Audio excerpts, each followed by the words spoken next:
और देखिए ये चीन के साथ सटा हुआ नेपाल का ये इलाका है रसुआ, और यहीं पर सबसे ज्यादा शुरुआती मार पड़ी है। और यहां 100 जवान जो है नेपाल की सेना के, नेपाल की पुलिस के, ये लापता बताए जा रहे हैं। इसके अलावा देखिए चितवन इलाका है, ये भी, ये चितवन ये बिल्कुल बिहार से सटा हुआ इलाका है। तो जैसा कि मैं आपको बता रहा था कि नेपाल में अगर कोई भी आपदा आती है तो भारत पर इसका असर जरूर पड़ता है। बिहार का ये पूर्वांचल का ये इलाका है, बिहार और पूर्वांचल का इलाका जो ये चितवन इलाका, यहां भी कुदरत का क्रोध बरप रहा है और इसका असर बिहार के सीमावर्ती इलाके और पूर्वांचल के जो इलाके हैं उन पर देखने को मिल सकता है। लेकिन फिलहाल प्रार्थना यही की जा रही है कि नेपाल में इन जिलों में जो जबरदस्त आपदा आई है उसमें जितना कम नुकसान हो सके, क्योंकि जो तस्वीरें हैं वो डराने वाली हैं। देखिए तस्वीरों में देखा जा सकता है कैसे पानी की तेज धारा पुल को अपने साथ बहा करके लेके चली जा रही है। इसका मतलब कुदरत के क्रोध के आगे इंसान पूरी तरह बेबस है।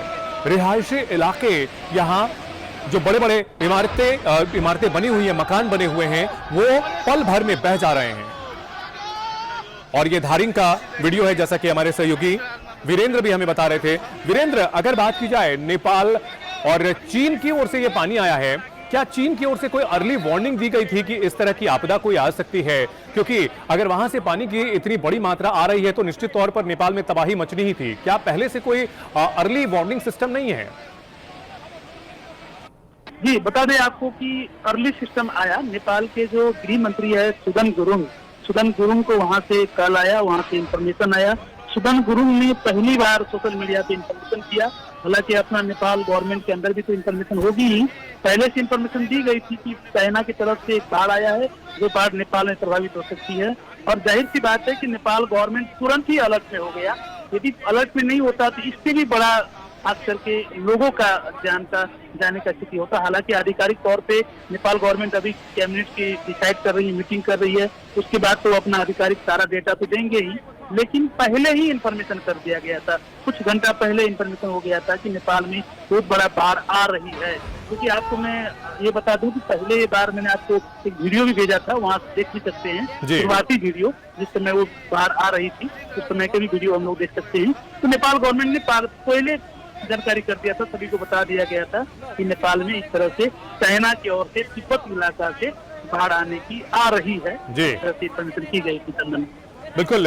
और जैसा कि हम बात कर रहे थे कि नेपाल में अगर इस तरह की कोई प्राकृतिक आपदा आती है तो उसका भारत में भी असर देखने को मिल सकता है। तो आने वाले दिनों को लेकर के क्या मौसम विभाग की ओर से कोई जानकारी दी गई है, चीन की ओर से कुछ जानकारी दी गई है कि आने वाले दिनों में ये बारिश, ये बाढ़ का पानी जो है वो रुकेगा या अभी और हालात खराब हो सकते हैं?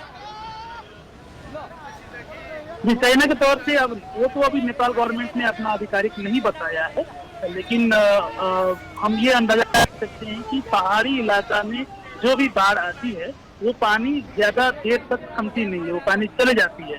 तो जाते जाते वो जो है तराई वाला इलाका में आ जाता है। जैसे कि चितवन तक आ गया है वो पानी, चितवन के बाद जो है उसके बाद नेपाल के तराई वाला इलाका में आएगी और उसके बाद बिहार एंट्री करेगी ये भारत की तरफ। तो ये यहाँ का सिनारियो है, इस टाइप का है। और बाढ़ कोई नेपाल में भी कोई बड़ी बारिश नहीं हो रही है, चाइना में भी कोई बड़ी बारिश नहीं हो रही है। कहा यह जा रहा है कि ये डैम का पानी है, हालांकि आधिकारिक तौर पे गवर्नमेंट ने नहीं बताया अभी तक कुछ, लेकिन ये बारिश की पानी नहीं है।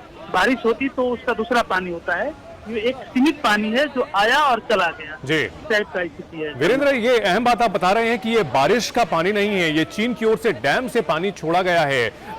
ऐसे में कहीं ना कहीं चिंता की बात होती है कि अगर चीन की ओर से ऐसा कुछ किया जाता है तो ये नेपाल के लिए बड़ा खतरा हो सकता है और बिहार के भी और भारत के भी कई हिस्सों के लिए खतरा हो सकता है। जी बिल्कुल, ये हमें कहना थोड़ा जल्दीबाजी होगी, लेकिन हमें मेरे जो सोर्स बता रहे हैं ये बारिश की पानी नहीं है, ये कुदरती पानी नहीं है, ये डैम की पानी है। और डैम की पानी जो छोड़ा गया वहां से या टूट गया या जो भी हुआ होगा उसका आधिकारिक को गवर्नमेंट अपना पुष्टि करेगी।